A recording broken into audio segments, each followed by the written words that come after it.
देखो आज कुछ ऐसी मूवीज के बारे में तुम लोग को रिकमेंडेशन देने वाला हूँ जिसको देख के लौंडे रोएंगे, ये सुन के लौंडे रोएंगे। एंड वो ऐसी रोमांचिक मूवीज होने वाली है ना, रोमांचिक, जिसको देखने के बाद लगेगा तुम लोगों को कि भाई हाँ प्यार काइंड ऑफ चीज एग्जिस्ट करती है। एंड कुछ मूवीज को देख के तुम्हें लगेगा कि भाई ये मूवी लॉन्च ही क्यों हुई है, इसको लॉन्च ही नहीं होना चाहिए था। सो उसके लिए बस पेशेंस हो, इस वीडियो को पूरा देख लो एंड दुबे भाई आया तुम लोगों को सब चीजें बता के लेके जाएंगे, ठीक है। देखो फर्स्ट ऑफ ऑल मूवी की बात लेके चले तो भाई उतना ज्यादा वो इंटरेस्टिंग नहीं थी एज अ स्टार्टिंग फेज में, बट जैसे जैसे उसकी अंडरस्टैंडिंग मुझे हुई, जैसे जैसे वो लव एंगल वाला चीजें आती है ना तुम्हारी लाइफ में कि भाई उस तरीके की चीजें तुम लोग ज्यादा फील आउट करें, मीन्स ऑफ इट की ये नहीं तुम प्यार में पड़ गए, मीन्स ऑफ इट ये कि भाई उन मूवीज का सिनेरियो तुम्हें समझ में आ रहा है, उस मूवी का ओवरऑल सेटअप तुम्हें समझ में आ रहा है। सो वही मूवी मेरे को अब जाके बहुत ज्यादा आइकॉनिक लगती है एंड उस टाइम पे भी लगी थी, उस टाइम में मुझे ट्रॉमा देके गई थी वो। एंड वो कौन सी मूवी है, दैट वाज धड़क 1। भाई धड़क 1 के अंदर तुम्हें वो सब चीजें देखने को मिलती है ना जो एक फैंटेसी वर्ल्ड तुम लोगों ने अपने लाइफ में क्रिएट करके रखा हुआ है कि भाई तुम्हें कोई बंदी मिलेगी जो तुमसे प्यार करने लगी, तुम उससे प्यार करने लगोगे एंड तुम उसके साथ भाग जाओगे, उसका बाप बहुत ज्यादा पैसे वाला होगा, तुम उसकी जायदाद हड़पना चाहते होंगे बट वो हड़प नहीं पाओगे, बहुत सारी चीजें होंगी एंड एट द एंड भाई उसके माँ बाप की पहुंच इतनी ज्यादा होगी भाई तुम बचोगे नहीं। ऐसी मूवीज के बारे में तुम लोगों ने कभी ना कभी इमेजिन करा होगा कि भाई हाँ इस बात तो सही करा है। एंड धड़क 1 के अंदर तुम लोग को वही सीन्स दिखाए जाते हैं जो अंदर से तुम लोग को गूज बम देके जाते हैं। एंड आधी मूवी तक तो ये लगता है कि भाई सिंपल प्लॉट जाने वाला, उसका बाप सुधर जाएगा, उसके भाई सुधर जाएगा एंड दोनों की शादी हो जाएगी। बट आधी मूवी के बाद तुम लोग को पता है भाई वो दोनों घर से भाग जाते हैं एंड उसके बाद चीजें इस लेवल तक स्ट्रीम हो जाती है। स्पॉइलर अलर्ट भाई मैं तुम लोग को थोड़ा बता देना चाहता हूँ, अगर तुम लोगों ने अभी तक मूवी नहीं देखी धड़क 1 तो वो मर जाते हैं, उसका पति मर जाता है एंड एट द एंड जो मेन खिलाड़ी है, मेन हीरो है इसके अंदर, वो मर जाता है एंड जिसको देख के भाई इस सीने में बहुत ज्यादा दर्द हुआ था। पता नहीं कि जो सैड एंडिंग वाली मूवीज होती है ना मुझे ज्यादा ट्रॉमा देखी जाती है, वो मुझे ज्यादा रियलिज्म पे बेस रखती है कि भाई हाँ दोनों एक नहीं हुए and that's called the real story. मैं पता नहीं क्यों सैड स्टोरी में ज्यादा मानता हूँ, लव स्टोरी है वह अपने जगह चली गई, लेकिन जब तक उसमें प्रॉब्लम नहीं आए, जब तक उसमें कुछ मेन तड़का भड़का प्लॉट ना डाला जाए मजा नहीं आता है। वो चीज़ मैं कंक्लूड करना चाहता हूँ। एंड इसी से रिलेटेड धड़क 2 भी है कि भाई मुझे लगा कि भाई काइंड ऑफ हिट देके जाएगी एंड इसके अंदर एंडिंग थोड़ी बहुत सैड रहेगी, सैड नहीं रही लेकिन खुशनुमा माहौल रहा एंड ओवरऑल जो इसके अंदर सिनेरियो बैठाने की कोशिश करी भाई दैट वाज फैंटास्टिक एंड किस मूवी के मुकाबले बहुत ज़्यादा अच्छे लगे जो इसी साल में लॉन्च हुई है। भाई इस मूवी को तो ज़्यादा प्रेज नहीं दिया गया लेकिन बाद लेके चले भाई उसको हाइप ही बना दी गई, ये ले भाई 300 करोड़ ले कमा लेगी भाई तेरी मूवी उस मूवी के भी बाद लेके चलेंगे। बट अगर धड़क 2 पे ही रहे दैट वाज फैंटास्टिक। अगर इसकी एंडिंग थोड़ी बहुत सैड कर दी जाती एंड अगर इसकी एंडिंग सैड कर दी जाती so I think that was a fantastic movie वे बनती। मुझे ऐसा लगता है, मुझे पता नहीं क्यों अंदर से वो गट फीलिंग आई कि भाई सैड रहेगी, नहीं रही तो थोड़ी सी वो कमी लगती, but overall that was good, that why मैंने इंक्लूड करा। एंड इसके बाद थोड़ा सा और एक्सट्रीम लेवल के बाद लेके चले तो भाई थोड़ी बहुत जो लव स्टोरी वाली मूवी मुझे पसंद आई है दैट वाज लापता लेडीज। आई नो तुम में से बहुत सारे लोगों ने इसको डिफरेंट पर्सपेक्टिव से देखा होगा बट लव एंगल से मैं देखना चाहूँ तो इसको दूर से, दूर नजरिए से, that was a good thing, that was a fantastic thing कि भाई इसको देखने के बाद लगता है कि तुमने कोई मूवी देखी है लव शापे से रिलेटेड एंड वो लगता है कि हाँ भाई तुमने मेरे साथ टाइम बिताया, मैंने तुम्हारे साथ टाइम बिताया, इस तरीके की चीजें हुई है। एंड जब वो एक्सचेंज हो जाती है किसी और से, सुन के बहुत ज्यादा बुरा लगता है। वो कमाना सीखती है, बोलना सीखती है, वो अलग अलग चीजों से प्रे करना सीखती है भाई मैं किस तरीके से पैसा कमाना है, किस तरीके की चीजें करनी है, उसको अपने गाँव का नाम नहीं पता है, भाई हजार तरह की चीजें, हजार तरह की प्रॉब्लम। एंड लव स्टोरी ऐसे ही बेटर बनाई जाती है कि भाई कुछ बीच में बहुत ही तगड़ा प्लॉट डाला जाए एंड उस मूवी के अंदर था। मैं गारंटी देके दे रहा हूँ कि अगर इस मूवी के अंदर दूसरा प्लॉट रखा गया होता कि भाई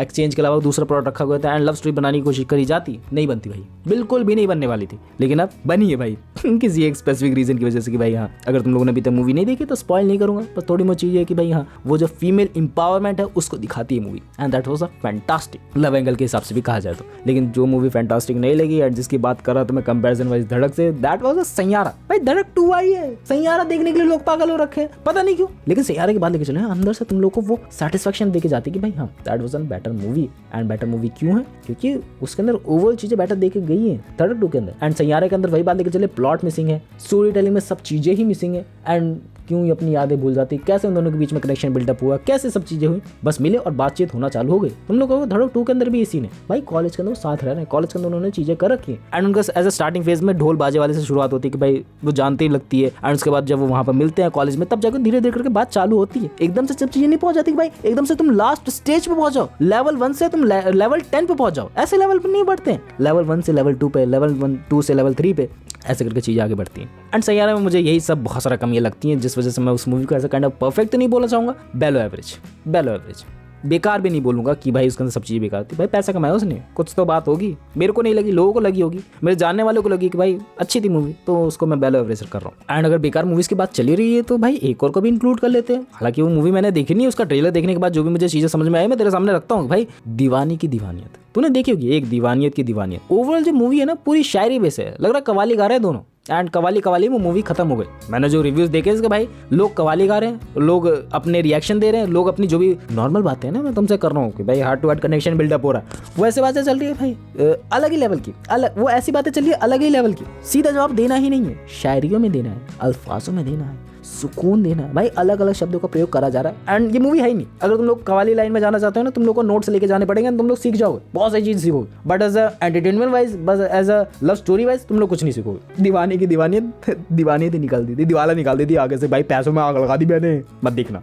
मेरे को जो लगता है। एंड एक मूवी जो मेरे को पुरानी वाली हिट हुई है, मेरे को रिमेंबर होगी, मैं इसको इंक्लूड नहीं करने वाला था बट मेरे को रिमेंबर होगी भाई, ये वाली मूवी इंक्लूड करते हैं, इसका नाम ना जरूर लेंगे, इसके बारे में जरूर बताएंगे। काइंड ऑफ वो लव एंगल पे पूरा रिलाई करती है एंड उसके अंदर स्टोरी प्लेस है एंड जो ओवरऑल चीजें बिल्डअप करी गई है, कैरेक्टर डेवलपमेंट करे गए हैं, फैंटास्टिक भाई, उससे ज्यादा बेटर हो सकते हैं कि नहीं। बात लेके चलें इश्क मूवी की, तुम लोगों ने गाना सुना होगा, हमको तुमसे प्यार है, जिया बेकरार है,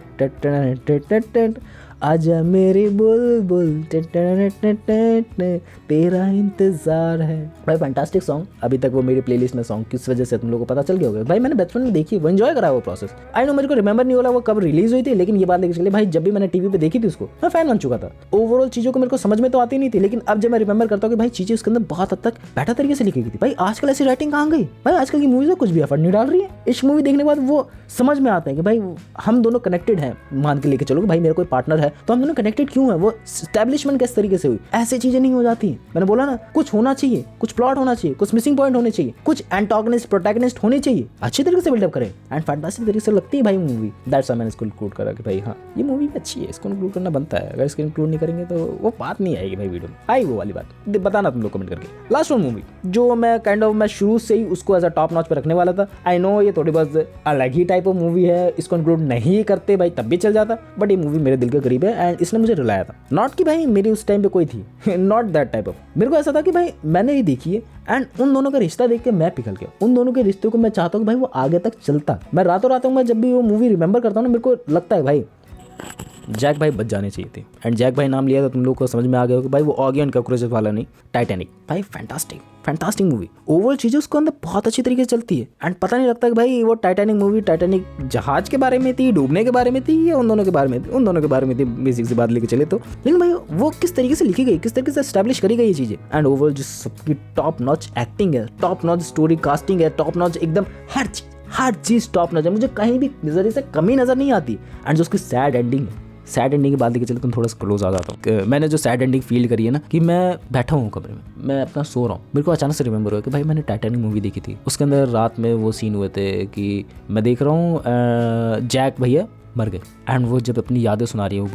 बुढ़िया बन के, वो देखती है कि भाई कितनी ज़्यादा चीज़ें उसने सहन करी, कितनी ज़्यादा चीज़ें उसने करी एंड उसको देखने के बाद पता है क्या लगता है, अगर जैक भैया जिंदा होते तो उसकी लाइफ कितनी ज़्यादा अच्छी होती। मैं ऐसे सोचता हूँ, मैं थोड़ा सा इमोशनल टाइप ऑफ आदमी हूँ, मैं कभी दिखाता नहीं हूँ, मैं थोड़ा एनर्जी के साथ बात करने में ज़्यादा बिलीव करता हूँ, बट मैं इमोशनल भी खा जाता हूँ। मेरे को ये दुख हुआ कि भाई वो बंदी जैक के साथ क्यों नहीं रही, जैक और रोज का जो रिश्ता था वो आगे तक क्यों नहीं चला एंड वो चलता तो कितना खुशनुमा रहती, कितनी अच्छी रखती चीज़ें। एंड वो लास्ट का जो क्लिप्स है ना, बस लास्ट की जो क्लिप्स है वो मुझे बहुत ज़्यादा हिट करती कि मैंने तुम्हारे दादा को भी ये चीज़ें नहीं बताई थी, रोज़ जब बूढ़ी हो जाती है तो मैंने तुम्हारे दादा को भी ये सब चीज़ें नहीं बताई थी, मैंने वादा किया था जैक से कि मैं अपनी जीवन जीऊँगी, खुशनुमा माहौल से जीऊँगी। फैंटास्टिक भाई, मेरे को वो अभी गूज बम दे रहे हैं, मैं दिखा नहीं सकता तुम लोगों को भाई, गूज बम देख रही हूँ। Fantastic that was I ever seen. बाकी मुझे और कोई मूवीज़ के बाद तो रिमेंबर नहीं हुई, जितनी मूवी मुझे रिमेंबर हुई, जितनी भी चीज़ें मेरे को हिट हुई नॉस्टैल्जिया वाइज कि हाँ भाई ये मूवी बढ़िया थी, ये मूवी बहुत ज़्यादा फैंटास्टिक थी, उस सबको मैंने इंक्लूड करा है, उन सबकी मैंने यादें लिखी हैं। अब मे भी तुम लोगों को पसंद आई हो, मे भी नहीं आई हो, एंड बताने नीचे कमेंट करके अपने फीडबैक के बारे में भाई ओवरऑल सिनेरियो तुम लोगों को क्या लगा है इन सभी मूवीज़ को देखने के बाद। मेरा जो भी ओपिनियन था मैंने तुम लोगों को बता दिया। बाकी that's all for the video, मिलते हैं नेक्स्ट वीडियो में, बाय।